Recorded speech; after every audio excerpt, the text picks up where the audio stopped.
दोस्तों एक समय ऐसा था जब अजरबैजान से युद्ध के दौरान आर्मेनिया हर देश के पास भागा भागा फिर रहा था, मदद की गुहार लगा रहा था। तब किसी भी देश ने उसकी मदद नहीं की थी, लेकिन इसी बीच भारत ने आकर पूरा पासा ही पलट दिया।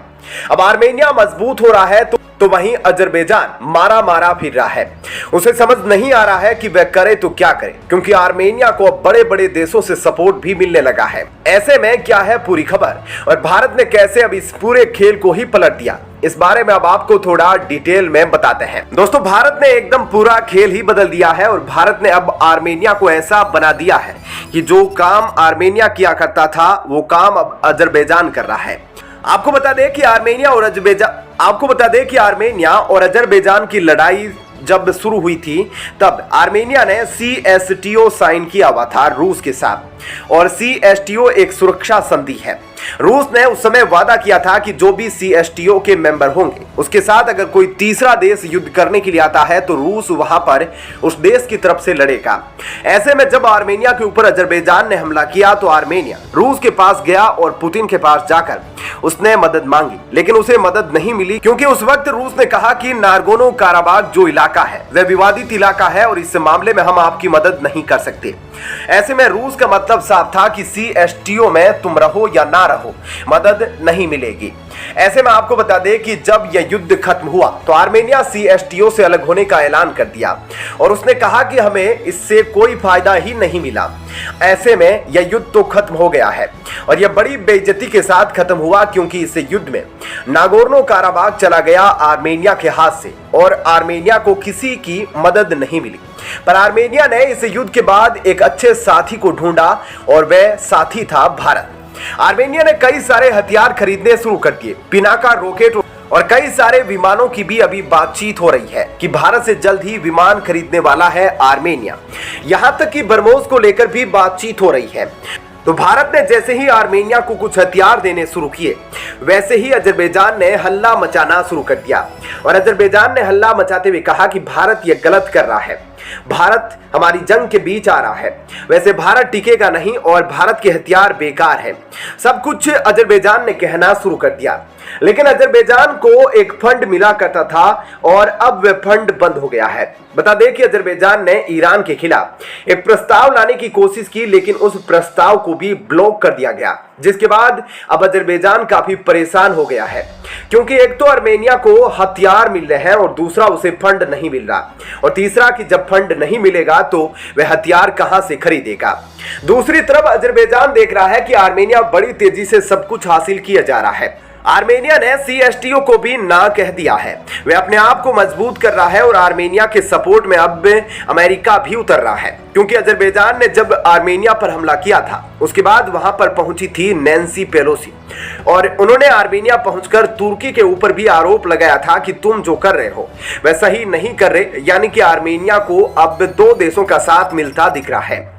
ऐसे में अब सब कुछ बदल गया है और ग्रीस, साइप्रस और आर्मेनिया इन तीनों ने अपनी आर्मी और सेना को मजबूत करना शुरू कर दिया और अपनी स्थिति मजबूत करना शुरू कर दी है। तो दोस्तों इस खबर के बारे में आपकी क्या राय है, हमें कमेंट करके जरूर बताएं और अब आपको बताते हैं ऐसी ही एक और बड़ी खबर। दोस्तों अब सभी छोटे छोटे देश जिनको चीन ने परेशान करके रख दिया था, अब उन सारे देशों के साथ भारत का समर्थन है।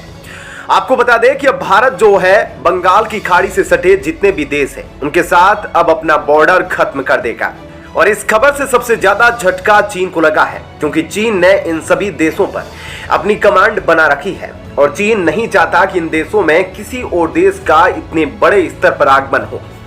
बता दें कि बंगाल की खाड़ी से सटे जो प्रमुख देश है यानी कि श्रीलंका है, इसके अलावा म्यांमार, बांग्लादेश, इन सब के साथ अब भारत बॉर्डर खत्म करने जा रहा है। इसके अलावा नेपाल के साथ भी भारत अपना बॉर्डर खत्म कर रहा है। अब आप जरूर सोच रहे होंगे कि बॉर्डर खत्म करने का जो सबसे मेन कारण है वह क्या है, तो हम आपको बता दें कि यह सारे देश अपनी आर्थिक व्यवस्था से तकरीबन डूब चुके हैं, लेकिन इन देशों को डुबाने वालों में सबसे ऊपर नाम आता है चाइना का। लेकिन अब इस आर्थिक व्यवस्था को मजबूत करने के लिए भारत ने एक ऐसा कदम उठाया है जिससे हमारे पड़ोसी देशों की भलाई होगी और वे तरक्की करेंगे। और जो चीन उन पर अपनी मनमानी और अपना हक जमाता है और उनके देश में मनमानी करता है, वह काफी हद तक बंद हो जाएगा। अब आपको डिटेल में बताते हैं कि बॉर्डर खत्म क्यों हो रहा है। दोस्तों, अब भारत से सटे इन सभी देशों की सीमाएं खत्म हो जाएगी और यह देश सीमा मुक्त बन जाएंगे। यह भी कल्पना ही है, लेकिन इसे श्रीलंका के राष्ट्रपति ने हवा दे दी है। श्रीलंका के राष्ट्रपति रानिल विक्रमसिंघे ने बंगाल के खाड़ी स्थित देशों के मंच बिम्स्टेक को पर्यटन के लिहाज से एक सीमा मुक्त क्षेत्र बनाने का सुझाव दिया है। बता दें कि बिम्स्टेक में भारत, श्रीलंका, बांग्लादेश, म्यांमार, थाईलैंड, भूटान और नेपाल शामिल है। रानिल विक्रमसिंघे भारतीय ट्रेवल एजेंट संघ के 67वें वार्षिक सम्मेलन के उद्घाटन समारोह में शामिल हुए थे और इस मौके पर उन्होंने कहा कि बंगाल की खाड़ी पर स्थित 7 देशों के तकनीकी और आर्थिक सहयोग मंच बिम्स्टेक को पर्यटन का एक सीमा मुक्त क्षेत्र बना दिया जाना चाहिए। 4 दिवसीय TAI सम्मेलन का विषय सीमाओं को पार करना और जीवन को बदलना है। ऐसे में उन्होंने कहा कि श्रीलंका को दिवालियापन का सामना करना पड़ा और अब जब हम इससे बाहर निकल रहे हैं तो ऋण पुनर्गठन की प्रक्रिया हो रही है। हमें अभी भी याद रखना होगा कि व्यापार संतुलन हमारे पक्ष में है। हमें आने वाले समय में व्यापार का नकारात्मक संतुलन सुनिश्चित करना होगा। पैसे जुटाने का एक तरीका जो ऋण पैदा करने वाला नहीं है वह पर्यटन है, इसलिए अब इसका भरपूर इस्तेमाल किया जाएगा।